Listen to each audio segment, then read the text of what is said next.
opća poruka našim pacijentima je da prije svakog vađenja i određivanja lipidograma budu 12 sati na tašte.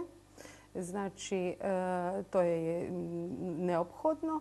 A drugi moment koji mi imamo ovako u našem dijagnostičkom algoritmu je barem jednom u godini, odnosno polugodištu, napraviti kontrolni lipidogram. Ono što bi još trebalo pacijentu reći da sam doprinese padu lipida je da mora svakodnevno biti fizički aktivan. Znači, clearance lipida je veći u tjelesnoj aktivnosti i nekakva dnevna aktivnost od 5 km lagane šetnje, na primjer 7 km na sat, će doprinijeti padu svih ovih aterogenih i ukupnih frakcija holesterola.